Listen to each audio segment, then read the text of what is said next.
Good morning, gentlemen. How are you? Just eating a muffin, enjoying being home. Well, it's a pleasure to talk to both of you. I'm a huge fan of the show, and wow, what changes there have been in Deadliest Catch. Josh had the opportunity to go out and kind of follow in his father's footsteps. So Phil, to supplement income back in the day when king crab were down in numbers, tried his luck at fishing in Hawaii. And he left behind a few charts, and then his son, Josh Harris, decided to explore and see what he could find from those charts. And the cameras followed him, and they made a new program out of that. So it must have been pretty exciting for Josh to do that, kind of see what his father was up to. But I'll tell you what, it was exciting, actually, to be precise. And I got some really good advice from three exquisite individuals, Sig Hansen being one of them, on my journey. It is quite a journey. We're getting into some pretty political waters now with Russia changing their king crab, fishing structures and all that. Is that affecting you guys? It does, because the price is affected. And so, they had a lot of volume, a lot of crab, which affected our price. Now their numbers are down because they're under different regulations. And so you want to be first to market. That's what it's all about. So it's a different battle. It's a battle of price. And whoever gets to the dock first wins. So it was basically Team USA versus Russia, and that's what you're going to see here on Deadliest Catch. Josh, is it getting more cutthroat? Like there's just a lot of intervals of fishing. The industry is definitely getting smaller. A lot of guys are retiring. A lot of boats are going under. See, it's a sink or swim type deal. Either you got a lot of quota or you don't have enough at all, and you try to make it, and you get pushed out. I think Sig and I on just a handful of other boats are the last privately owned boats. And so, there's a lot of stuff going on. We got to be the first to make it into the dock to get that price. And we can't let the Russians win. And it's scary, because it's a big price difference. So, it's how the season's been so far for us. Yeah, and of course, the charts and maps your father left you. I mean, are there any surprises there?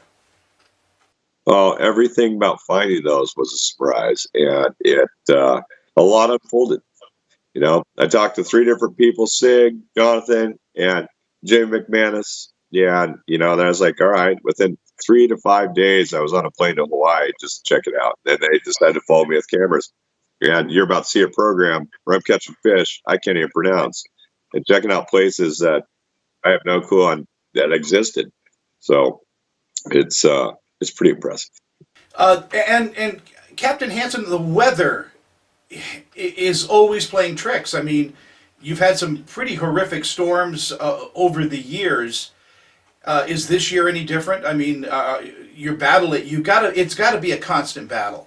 Well, I mean, this year was no different than any other, but actually we did have, there was two typhoons that we had to fish through. Typhoon Hagibis was one of them, and then we had another one, I forget the name, right after. That being said, I think with the global warming, which something's going on here, because we're seeing weather and these weather fronts that we've never seen in the past, and different patterns. And so it's things are changing. I mean, we see it. We're out there. We feel it. Trust me on that one. In our final moments, the science behind catching crabs has changed quite a bit, even in the history of the Deadliest Catch. What's new and improved about tracking crabs and finding them?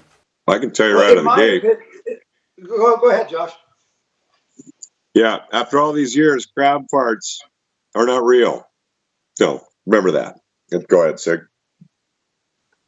I think as far as the science behind it, look, by the time the scientists figure out what's going on, they're usually a little late. They need all the data. We as fishermen are out there on the grounds 24/7. We follow. We see what's going on. We have real-time knowledge. And what the pattern we've noticed last few years is that things are deeper, things are moving farther north for colder waters. So everything, all ocean life is water temperature driven. And that's what we go by. You know, we get instincts and we can follow things like that. We don't have the science to prove it, but trust me, we know what's going on because we're out there doing it. So the animals are there. It's just you got to find them. You know, nature has a way of taking care of itself. And truer words were never spoken. Listen, in our final seconds here, on a personal note, I want to thank you guys so much for putting your lives into basically our living rooms. I mean, we've laughed with you, we've cried with you, we've suffered with you, and this is no easy job, number one. But number two, you guys bear it so well, and every year you guys go back out. It's undaunting to me, the type of guys you are, and so congratulations on all your successes. Hey, thank you very much. We really appreciate that. Yeah, I like to hear the compliments like that. Thank you. You can always send me a case of crab, by the way. I enjoy it out here in Utah. Anyway, again, thank you guys so much for being part of our morning, and good fishing. Thank you very much.